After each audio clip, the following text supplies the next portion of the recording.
Hello guys, कैसे हो। आशा करते हैं आप लोग बहुत अच्छे होंगे।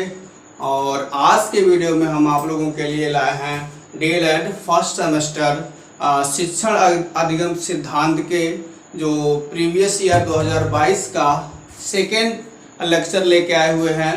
पहले लेक्चर में हम आप लोगों को 1 से लेकर 6 तक के क्वेश्चंस को करवाए थे। आज 7 से लेकर के पूरे बहुविकल्पी प्रश्न 15 तक के करवा देंगे, जिससे वर्ष 2022 का बहुविकल्पी 1 से लेकर 15 तक कंप्लीट हो जाएगा।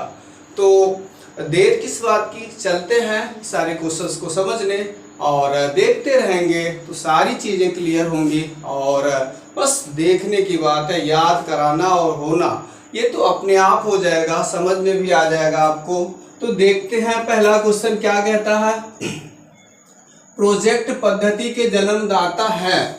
जो प्रोजेक्ट पद्धति है इसके जन्मदाता कौन है। आजकल बच्चों को प्रोजेक्ट करवाया जाता है और प्रोजेक्ट पे अलग अलग वर्क दिया जाता है और ग्रुप में बांट करके बच्चों से प्रोजेक्ट करवाया जाता है। तो ये प्रोजेक्ट पद्धति, इसके जन्मदाता कौन है।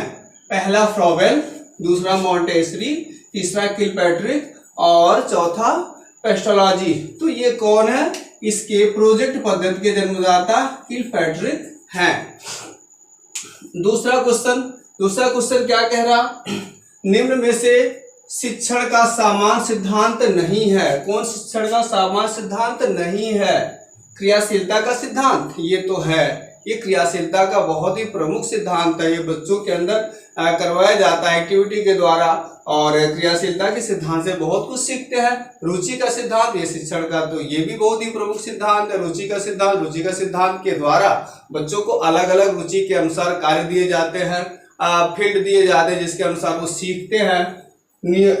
इसके बाद से नियोजन का सिद्धांत भी शिक्षण का सिद्धांत है। नियोजन का सिद्धांत का मतलब ये होता है किसी कार्य को करने से पहले योजना बनाना, और या शिक्षण करने से पहले योजना बनाने का जो कार्य होता है और सीखने से पहले जो योजना बनाने का कार्य होता है, ये सब नियोजन के सिद्धांत में आते हैं।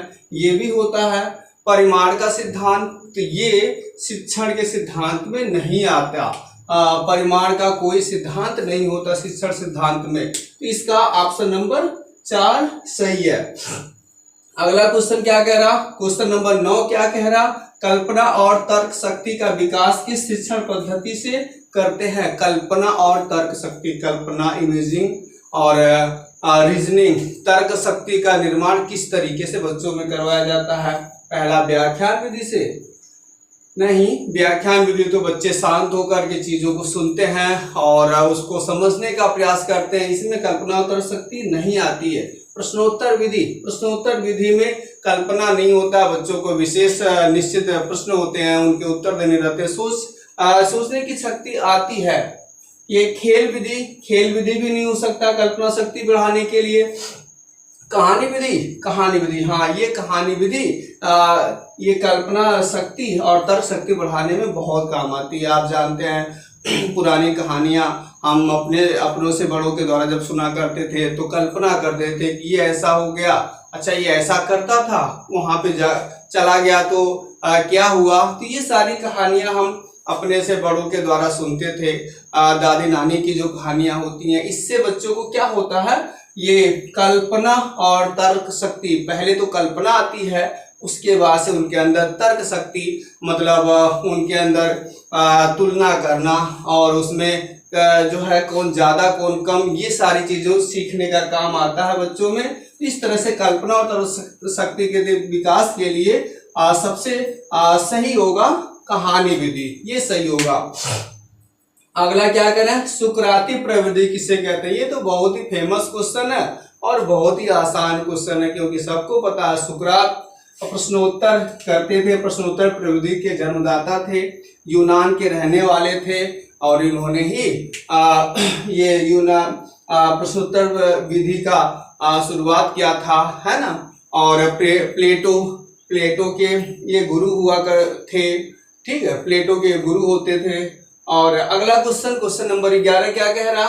शिक्षक केंद्रित शिक्षण में शिक्षा का केंद्र बिंदु होता है। शिक्षक केंद्रित शिक्षण में शिक्षा केंद्रित शिक्षण में, जहाँ पे शिक्षक केंद्रित शिक्षण हो जाएगा तो वहां पे पढ़ने से ही प्रश्न में आ जा रहा है कि शिक्षक केंद्रित शिक्षण में कौन केंद्र बिंदु हो सकता, शिक्षक ही हो सकता, आगे के ऑप्शन देखने की जरूरत ही नहीं है।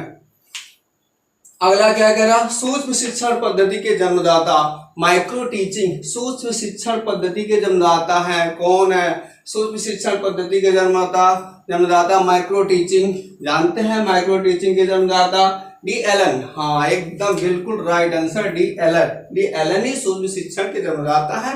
ये शिक्षण जो शिक्षक प्रशिक्षु होते हैं उन लोगों को इसी सूक्ष्म शिक्षण विधियों के द्वारा प्रशिक्षित किया जाता है, कम समय में कम पाठ्यक्रम को दिया जाता है और उनकी टीचिंग स्किल को जांचा जाता है।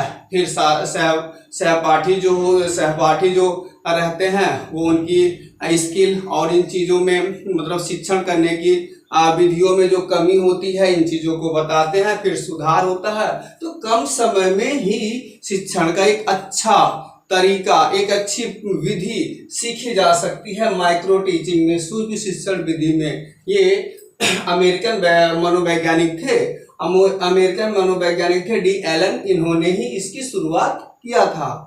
आज ये शिक्षक प्रशिक्षुओं को बहुत ज्यादा इसका ये सिखाया जाता है, इसके द्वारा ही उन्हें पढ़ाया जाता है। अगला क्या कह रहा, प्रस्तावना कौशल का आधार बिंदु है। प्रस्तावना कौशल का मतलब ये होता है कि जब शिक्षक जाता है तो पहले क्लास में बच्चों के सामने प्रस्तावना पेश करता है, मतलब जिस भी चीज को पढ़ाने वाला रहता है उस चीज के बारे में इंट्रोडक्शन करता है, इंट्रो करता है, तो प्रस्तावना करता है।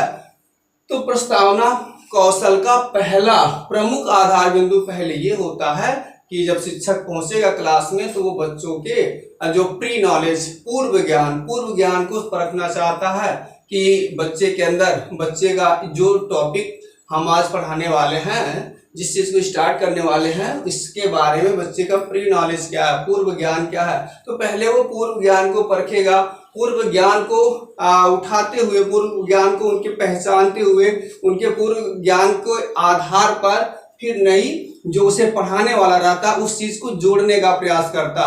तो प्रस्तावना कौशल में सबसे प्रमुख बात होती है पूर्व ज्ञान को पहले बच्चों के परखा जाता है, जांचा जाता है, उसी को जोड़ते हुए फिर हम अपनी प्रस्तावना और अपने टॉपिक को स्टार्ट करते हैं। तो इस तरह से यहाँ पर प्रस्तावना कौशल के लिए कौन सा ऑप्शन सही होगा, पाठ्यक्रम नहीं, परिवार नहीं, पूर्व ज्ञान यही सही होगा।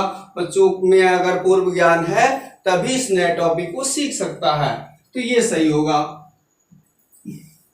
अगला क्वेश्चन क्या कह रहा, व्याख्यान विधि में छात्र बने रहते हैं। जो व्याख्यान विधि होती है, व्याख्यान लेक्चर मेथड होता है। लेक्चर मेथड में क्या होता है, टीचर लेक्चर करता है, व्याख्यान करता है और सामने जो बच्चे होते हैं मूक शांत होकर के सुनते हैं, समझते हैं।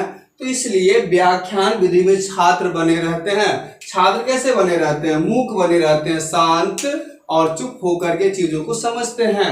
सक्रिय नहीं, निष्क्रिय भी नहीं रहते हैं। उनका दिमाग चलता है, आंखें सभी ज्ञानेंद्रियां अधिकतर चलती हैं, समझते हैं, सीखते हैं, लेकिन रहते हैं मूक।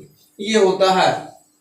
अधिगम का अर्थ है, अधिगम जानते ही हैं, अधिगम एडॉप्टिंग कह सकते हैं। अधिगम क्या है, का अर्थ क्या है, अधिगम का अर्थ सीखना ही है, लक्ष्य प्राप्त करना नहीं, सीखना। अधिगम का अर्थ है सीखना।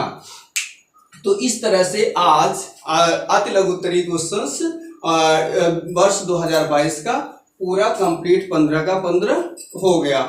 आशा करते हैं ये वीडियो आपको अच्छे लगे होंगे। आगे की नोटिफिकेशन के लिए आप चैनल को जरूर सब्सक्राइब कर लें, वीडियो को जरूर लाइक करें। जय हिंद।